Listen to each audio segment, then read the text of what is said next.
ये आकाशवाणी रायपुर है। छत्तीसगढ़ी समाचार बुलेटिन के संग अनुरिमा शर्मा के जय जोहार।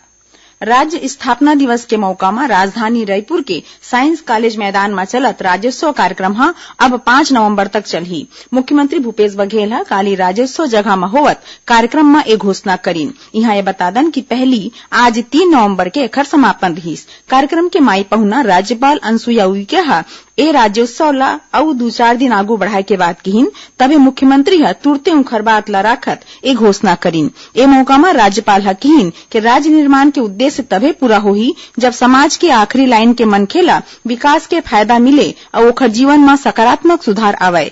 पूर्व प्रधानमंत्री स्वर्गीय अटल बिहारी वाजपेयी ला सुरता करत सुश्री उइके कहिन कि राज्य बने में उखर बड़का योगदान रहीस। राज्यपाल माओवाद ला सिराए बर केंद्र और राज्य सरकार ढाले होवत प्रयास ला सराहत कहिन कि छत्तीसगढ़ ला माओवाद हिंसा ले बहुते जल्दी मुक्ति मिलही और यहाँ तेजी ले विकास होही। समारोह में राज्यपाल आने आने क्षेत्र में सुघ्घर काम करैया 6 झिन नागरिक और संस्था मन ला राज्य अलंकरण ले सम्मानित करीन। उन्हें सांस्कृतिक संध्या में खंजेरी भजन, लोकगीत, नृत्य भरतरी और सरगुजिया गायन के प्रस्तुति हुई।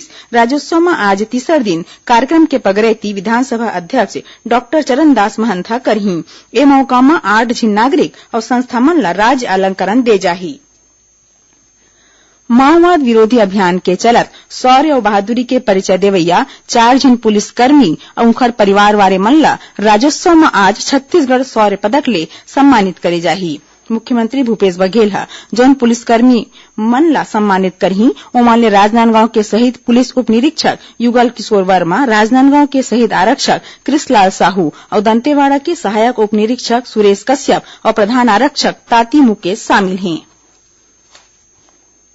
राष्ट्रीय महिला आयोग के सदस्य कमलेश गौतम कहिन है कि पीड़ित माई लोगिन मन ला पुलिस कानूनी सहायता तुरते देवाए ओमन केंद्र और राज्य सरकार ढाले चलत योजना मन ला घलो नारी पनारी मन तक पहुंचाए के निर्देश दिन। श्रीमती गौतम एबेरा छत्तीसगढ़ दौरा में हावे। ए दौरान ओमन महासमुंद जिला में जिला प्रशासन और पुलिस अधिकारी मन संग बैठक के संगे माई लोगिन मन बर चलाए जावत योजना मन के समीक्षा करें। उन्हें ओमन गांव बेलसोंडा के आंगनबाड़ी केंद्र में प्रधानमंत्री बात्र योजना के हितग्राही मन संग भेटिन संगे महासमुंद के सखी वन स्टाफ सेंटर के निरीक्षण घलो करीन।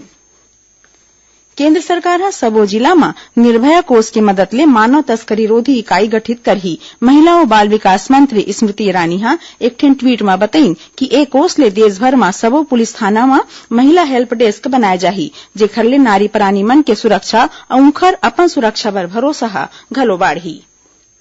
केंद्र सरकार डहर ले कुंटल पाछू 2500 रूपिया समर्थन भाव में धान बिसाई की अनुमति नहीं दे के विरोध में प्रदेश कांग्रेस अवैया 5 नवंबर ले प्रदेश व्यापी धरना प्रदर्शन करही। ये जानकारी प्रदेश कांग्रेस प्रभारी पीएल पुनिया और मुख्यमंत्री भूपेश बघेल आज राजधानी रायपुर में राखे गे एक पत्रकार वार्ता में दिन। श्री पुनिया कहिन कि आगो विकासखंड और जिला स्तर में प्रदर्शनी हुई तहाँ बाद में 15 नवंबर के नई दिल्ली में जोरदार प्रदर्शन करे जाही। संगे 5 नवंबर ले प्रदेश भर के गंवई मन में किसान मन ले हस्ताक्षर अभियान चलाए जाही। सकेले गे ए पार्टी मन ला प्रदेश प्रभारी और कांग्रेस अध्यक्ष मोहन मरकाम दिल्ली लेके जाही। एखर पहली श्री पुनिया राजीव भवन में प्रदेश कांग्रेस पदाधिकारी मन के बैठका घलो लीन।